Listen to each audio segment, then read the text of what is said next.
5 berita terpopuler hari ini, Selasa 7 April 2026 di Bloomberg Technos Flash 5 yang pertama, Purbaya ungkap tabungan pemerintah di Bank Indonesia sisa 120 triliun rupiah.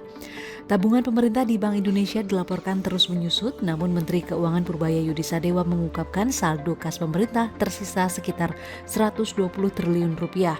Angka ini jauh lebih rendah dibanding posisi sebelumnya seiring meningkatnya kebutuhan belanja negara dan penyaluran berbagai program. Penurunan saldo ini mencerminkan likuiditas fiskal yang semakin ketat, namun otoritas memastikan kondisi kas negara masih dalam batas aman dan terkendali. Kedua, usai bebas lewati Hormuz, Irak ajak importir Asia ambil minyaknya. Irak bergerak cepat setelah dapat melewati Selat Hormuz dan mengajak importir Asia untuk kembali menyerap minyak mereka secara maksimal. Setelah ekspor minyaknya anjlok 97% menjadi 99.000 barel per hari pada bulan Maret lalu. Langkah ini dilakukan untuk menjaga stabilitas ekspor dan mengamankan permintaan di tengah ketegangan geopolitik kawasan Timur Tengah. Irak juga memastikan pasokan minyak tetap stabil dan siap dikirim tanpa hambatan distribusi seperti sebelumnya. Dengan situasi yang mulai kondusif, negara-negara Asia diharapkan kembali meningkatkan pembelian guna menjaga keseimbangan pasar energi global. Ketiga, produksi nikel di RKAB 2026 sudah disetujui 190 hingga 200 juta ton. Pemerintah menyetujui rencana produksi nikel dalam RKAB 2026 dengan proyeksi total produksi mencapai 190 hingga 200 juta ton. Angka ini menunjukkan komitmen Indonesia mempertahankan posisi sebagai produsen nikel terbesar di dunia. Namun pemerintah tetap menekankan pengendalian produksi agar tidak menjadi oversupply yang bisa menekan harga global.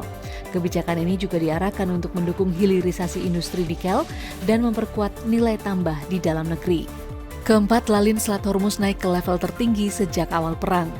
Lalu lintas kapal di Selat Hormuz melonjak tajam dengan 21 kapal melintas selama akhir pekan ini. Hal tersebut menjadi angka tertinggi sejak awal konflik di Timur Tengah. Peningkatan ini terjadi setelah semakin banyak negara yang membuat perjanjian dagang dengan Iran di tengah perang. Lonjakan aktivitas ini menjadi sinyal positif bagi stabilitas pasokan global, meski resiko geopolitik di kawasan masih tetap tinggi. Kelima, Purbaya, program MBG potensi menghasilkan pajak 10 triliun rupiah hingga 16 triliun rupiah. Menteri Keuangan Purbaya Yudisadewa menyebut MBG berpotensi menghasilkan penerimaan pajak antara 10 hingga 16 triliun rupiah.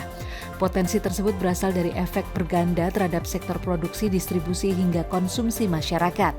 Dengan perputaran ekonomi yang meningkat, basis pajak ikut melebar secara signifikan. Pemerintah berharap program ini tidak hanya meningkatkan kesejahteraan, tetapi juga memperkuat penerimaan negara dalam jangka panjang. Itu dia 5 berita terpopuler pilihan Bloomberg Technos hari ini. Ikuti terus update selanjutnya di www.bloombergtechnos.com.